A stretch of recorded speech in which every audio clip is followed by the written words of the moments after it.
The forum will now hear the voluntary national review by Peru, and I invite His Excellency, the Permanent Representative of Peru, Victor Garcia Toma, to make the presentation. You have the floor, Excellency. Microphone for the speaker, please. Mr. President, it is an honor to appear in this forum to present to you Peru's third National Voluntary Report, which is the result of efforts from the National Center for Strategic Planning of Peru. Microphone for the speaker, please. In this context, I request the reproduction of the video be displayed that we have prepared for this meeting. 2015, 193 países acuerdan un plan y se comprometen a ponerle fin a la pobreza, luchar contra la desigualdad y hacer frente al cambio climático. In 2015, 193 countries agreed on a plan and commit to ending poverty, fighting inequality, and tackling climate change. This is how the 17 SDGs are created. This is our world, the place where everything happens, the place where we live, and the only one we have. There are 17 tasks we have before us, a list of things we must do. ¿Cómo podemos hacer del mundo? And how can we make the world a better place? A world with quality education, without poverty, without hunger, a world where women and men have the same opportunities. So how do we start in our country? Sustainable development in the context of Peru means that all Peruvians make use of services, and mainly the use of these resources in current times, so that they can be used by future generations as well. Sustainable development in Peru belongs to everyone, so that everyone can access and exercise their rights. Without a right to education, without the right to health, to housing, or to ID documents, people cannot hope to have access to greater opportunities. Sustainable development in the context of Peru means that all relevant actors can work together in order to meet the main demands for health, education, water, sanitation, and decent quality of life for all Peruvians. It is important to get involved and to commit to making a difference. In society, we have a role to play. We can contribute to improving the lives of all Peruvians, leaving no one behind. Working together is essential in order to complement our different actions so that we can respond together and solve the problems we are facing. In the private sector, we can and we must generate an even greater impact for the development of our country, promoting companies and calling on them to act properly. We must get involved in the public sector, in regional governments, so that the same happens there. In order to have a positive impact in Peru, it is very important to work together, all actors in the country. This is not just a job for the state. We must have the contribution and participation of civil society, the private sector, academia, where together we build policies and plans which will enable us to improve the living conditions of all Peruvians. Let's leave nothing undone. We must continue to build a more just and sustainable future together. We all have the opportunity to build a country worth living in. We know you're going to join. Compunche Perú, Gobierno del Perú.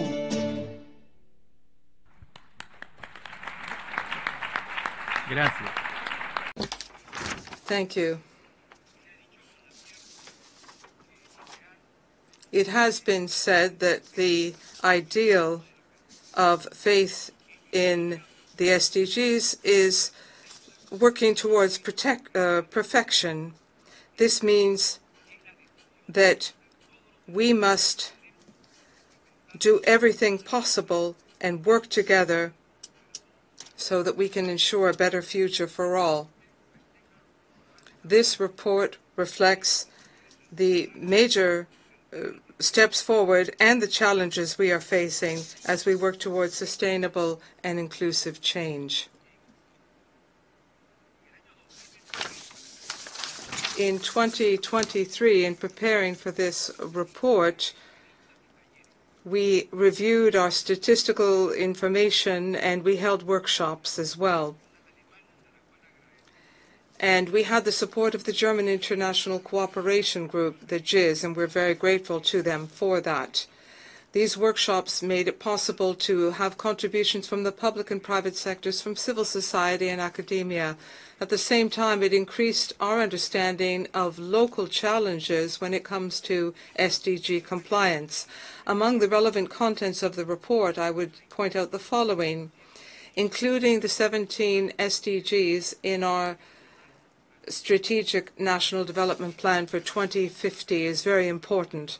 And that integration made it possible to guide our public policies and strategic plans at the 3 levels of governments in order to ensure our commitment to the 2030 agenda through our national strategic planning system. In terms of compliance, we have identified positive trends in key areas such as health, gender equality, sanitation, affordable energy, and sustainable cities.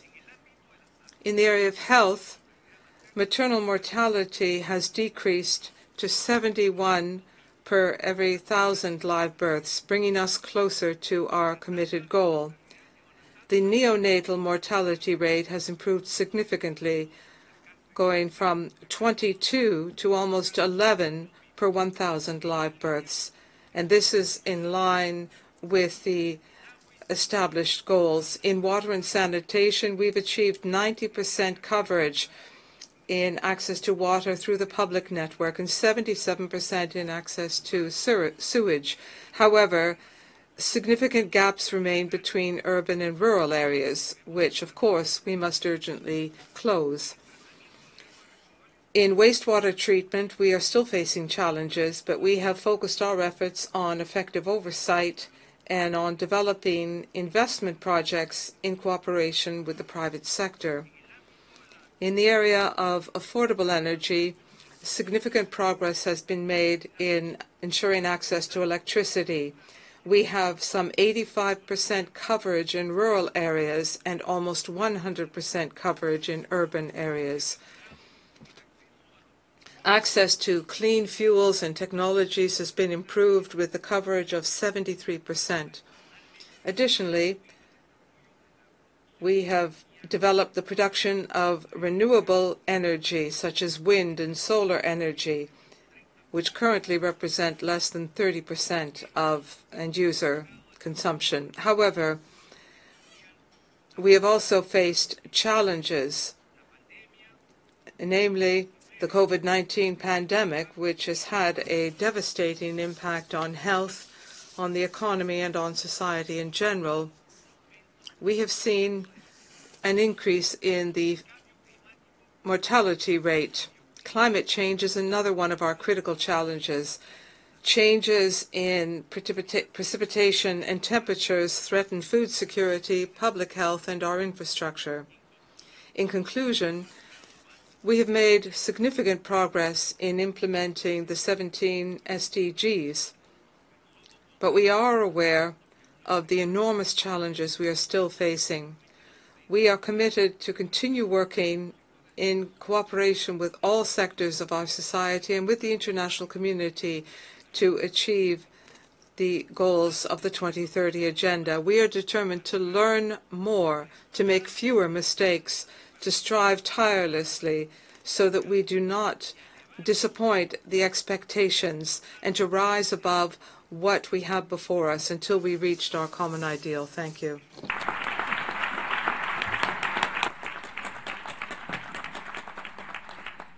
I thank the permanent representative of Peru, His Excellency Victor Garcia Toma, and his team for their presentation. We will now hear comments and questions from states and other participants, delegations who wish to intervene in the interactive discussion, including those who previously expressed their interest to ask questions after these VNR's presentations through the group of Friends of the Voluntary National Reviews are invited to press the microphone button on the console.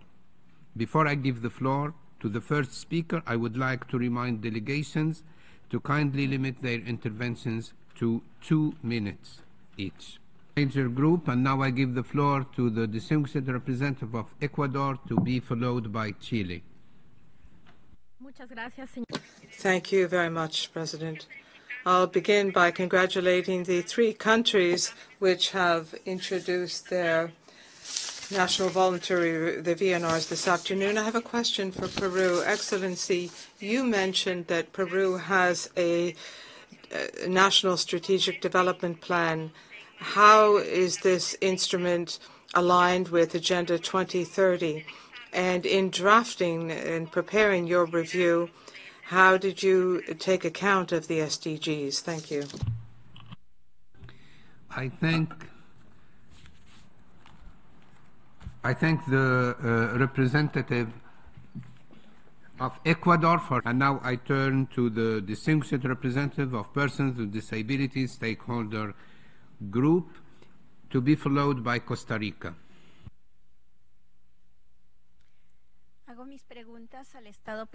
I have questions to put to Peru. 60% of Peruvians are at the risk of falling into extreme poverty. Beyond the information that you have provided, is there a strategy? Do you have a clear-cut strategy to bring us out of poverty and extreme poverty? Do you have an approach which goes beyond simply offering social assistance? What actions will be taken to guarantee the right we have to be consulted and the effective and inclusive participation of people to ensure implementation and follow through with the agenda? I'm referring specifically to the underrepresented groups. That is beyond the national agreement. How can you explain the consistency or the alignment between progress made that you've outlined in the VNR in the environmental sphere, if in the last 4 years 25 environmental rights activists have been killed? That crisis is on the rise and has been since the current anti-forestry law has been put into place. In terms of universal accessibility throughout the territory, and in terms of transparency and diversity, we are asking all of these questions. How are you going to strengthen effective mechanisms to ensure transparency? And how will you generate updated data and provide public information to ensure accountability? How will you promote democracy in order to meet the needs of people living in the territories?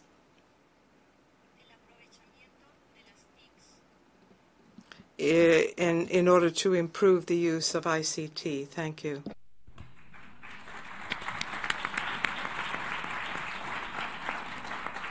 I thank the representative of persons with disabilities stakeholder group, and now I give the floor to the distinguished representative of Costa Rica, to be followed by our last speaker, Canada. Costa Rica, you have the floor. Muchas gracias. Thank you very much, Mr. President, and congratulations to the delegations on their presentations. As a government, What is most important to achieving the SDGs is ensuring political commitment and good governance, which is reflected in the SDGs and in Agenda 2030 to ensure our survival. We are proud to be a strategic, to have a strategic company with Spain in a South-South and triangular cooperation framework. We are working to ensure sustainable development. As Latin American countries, we share certain circumstances and characteristics. From Costa Rica, we would like to ask the representatives of Peru the following. Excellencies, how in your national strategic planning instrument are you addressing emergent global challenges that have been identified in your VNR? For example, do you have a forward-looking criterion for your planning instrument? Thank you. Representative of Costa Rica. Now I give the floor to our last speaker, the distinguished representative of Canada. You have the floor. Your Excellencies, honorable delegates, good afternoon. My question is also for Peru. Canada recognizes Peru's strong efforts and commitments to advancing the SDGs, particularly the progress you've made on the SDGs linked to health and well-being, gender equality, and clean water and sanitation. Canada commends the efforts of Peru, and particularly through the National Institute of Statistics and Information, to monitor progress on the SDGs and systematize information on its indicators. Similar to Peru, Canada has also established its own framework to measure progress. In our experience, such a framework also ensures transparency and accountability, but we can always improve on our tools. Your Excellency, recognizing the crucial role of monitoring and reporting through consistent indicators and data, could you elaborate on what Peru is doing to ensure sustained accuracy in its reporting on the SDGs, and how that data will be used to ensure national policies remain aligned with the SDGs? Thank you. I thank the representative of Canada for her intervention and questions.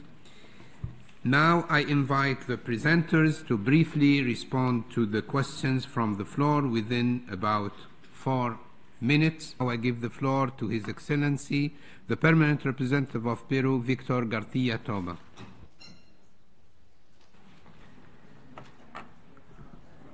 Nuestro colega, Our colleague began the statement courageously saying that he is a lawyer. We are also lawyers on our team.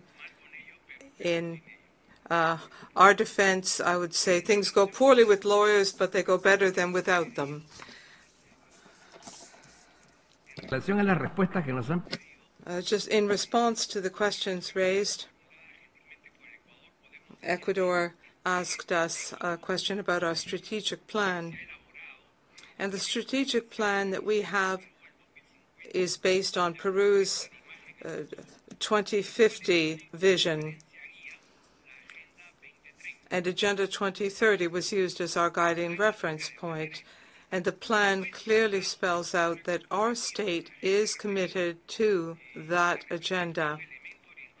This provides guidance for a development based with people at the center, focusing on well-being. And we want to ensure the full implementation of the Paris Agreement and the UN Framework Convention on Climate Change. We have 4 national objectives which we are aligning with the 17 SDGs. Turning to the question raised by our friends from Costa Rica, the National Strategic Planning Center has guidelines and plans to be included so that we have forward-looking public policies and plans and strategies as we look to the future. Those who are drafting these plans should emphasize opportunities and any risks, anything that might impact the implementation of these plans as we move forward, so that we can address that today. We can address these issues today. quiero decir que nuestro país Canada raised a question as well. Our country has developed a monitoring and follow-through system to looking at the indicators of the SDGs.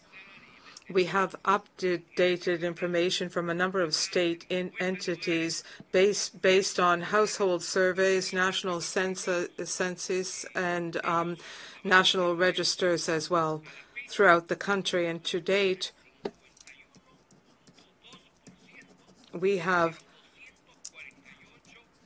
covered some 51.2% of the 248 indicators of the SDGs, and we hope to continue to update our data on a periodically. However, this is quite a challenge, and that is to ensure that all the indicators in our system are aligned with the United Nations Statistical Commission indicators. And finally, when it comes to our national policies, our policies are carried out by focusing on our national priorities established in our National Strategic Development Plan through 2050. And that in itself is aligned with Agenda 2030.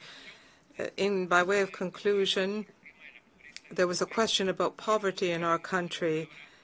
And let me give the floor to my colleague, Eduardo. Thank you very much. Thank you, Ambassador. In Peru, we are combating poverty and extreme poverty. It's been one of our greatest challenges. We are firmly committed to this task. It is one of the pillars of Agenda 2030. It recognizes the eradication of poverty in all its forms and dimensions, including extreme poverty. Peru has high rates of poverty and extreme poverty throughout its history. However, in the past 30 years, we have been able to reduce those rates considerably. We are, moreover, working on measuring multidimensional poverty so that we can ensure access to public issues such as electricity, housing, water, and we cover diverse groups of people living in vulnerability. We keep the channels of communication open and participation of civil society and other groups.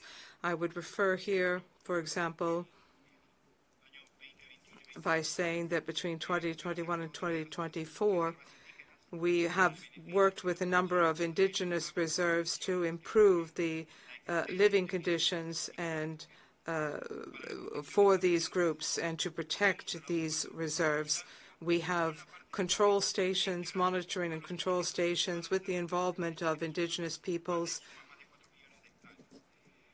There are more than 40 million hectares which make up these indigenous reserves.